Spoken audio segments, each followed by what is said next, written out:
I think those questions now, Tom, are being applied to our current regulatory environment. We have so many changes that are driven by the credit crisis, but they come in waves. So immediately following, we had Dodd-Frank, or among many of our clients who are DFAST reporters, the Dodd-Frank Act stress testing.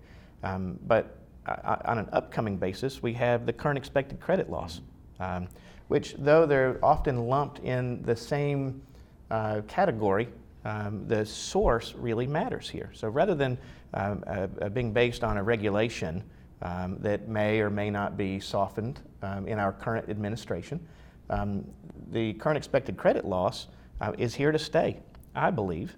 And what I've found is there really are two camps. There's one group who is hoping it will go away. Hope is not a strategy.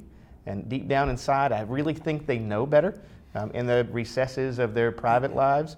But on a public basis, it's amazing, even among this GARP conference, how many people have suggested that the Financial Accounting Standards Board may change their mind, which is unlikely. So rather than hoping for a change, what I found is there's a totally different camp that is trying to understand what the underlying intent is. And the question there is, rather than measuring the potential loss in our credit portfolios, our bond portfolios, and other on an incurred loss basis, so where do we stand right now? I really think CECL is going to allow us to project over the horizon and take into account a lot of new externally available, internally available data that will make our allowances more indicative of the losses ahead rather than what we've just experienced.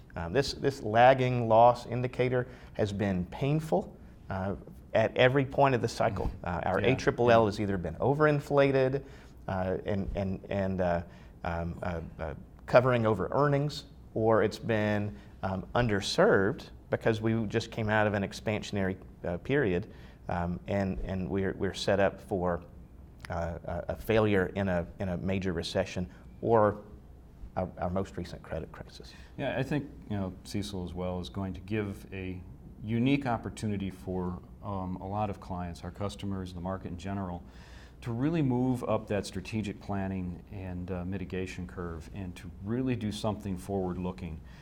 And instead of fighting it, when you're faced with an obstacle, what is that obstacle? Sometimes embrace it.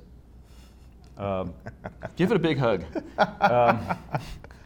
It could be very beneficial to you if you look at it in a more positive, forward way, that the things you can get out of it. What can I get? What can I learn? How will this help me? And if you approach it that way, I think it will help you a great deal.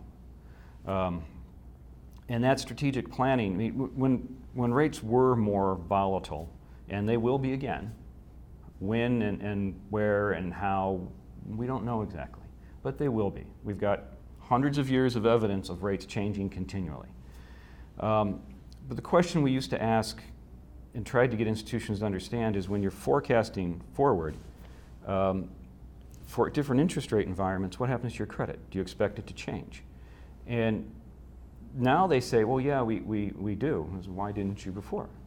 But now with CECL, you're supposed to project, and you should be incorporating that in a more strategic manner. So you should be looking at that if they don't mandate you have to put it into your strategic forecast yet, not for ALM. It'd be beneficial if you did. If rates go up 300-400 basis points, what do I expect my credit profile to do? And layer that in there. It'll give you a much fuller picture of what could happen and how to mitigate.